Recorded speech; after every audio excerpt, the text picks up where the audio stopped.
好，今日 Troubleshoot 希望可以解決3個階段學習者喺 Trill out 呢個情況上嘅問題。先講第一個階段嘅學習者，佢哋認為自己嘅牙唔齊，會漏風或者唔識糊嘴咁，呢一啲其實都冇問題嘅，唔需要擔心。第二個階段嘅學習者，佢哋偶爾能夠發出呢啲聲，但係唔能夠持續嘅。處理方法之前，我哋要認知2個概念。第一，真正喺西班牙講 Trill out 嘅字嘅朋友咧，其實唔會咁大力嘅，佢哋會 perro， 唔需要咁大力嘅。第二，能夠做到呢個情況咧，擺位固然之重要啦，但係最重要咧，其實係氣流。當我哋咧吹頭嘅時候，假設我要吹呢一執頭髮，我嘅風筒唔需要一定垂直去對住我啲頭髮先喐噶嘛，反而係個風筒靠近呢個頭髮，因為個風力好大，我啲頭髮已經喐啦，唔需要喺呢一度對正嘅。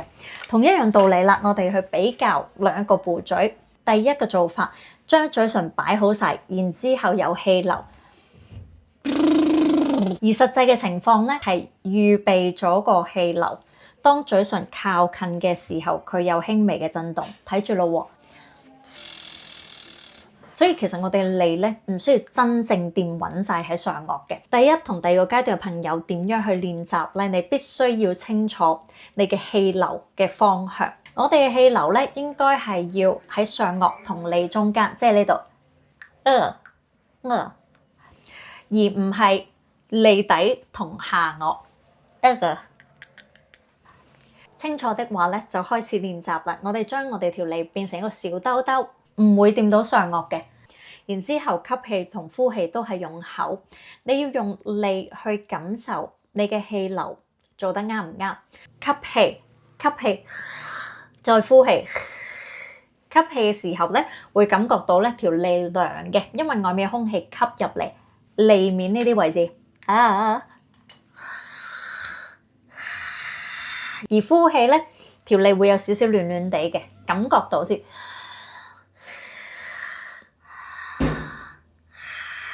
OK， 知道個氣流個位置啱嘅時候，先慢慢將條脷靠近上顎。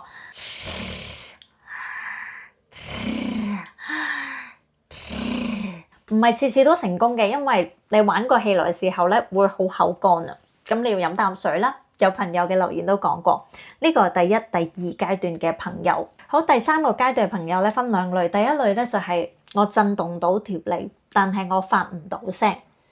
咁我嘅建議方法咧就係跟住原音一齊去做啦，因為 R 一定係連住 R、A、E、O、U 嘅。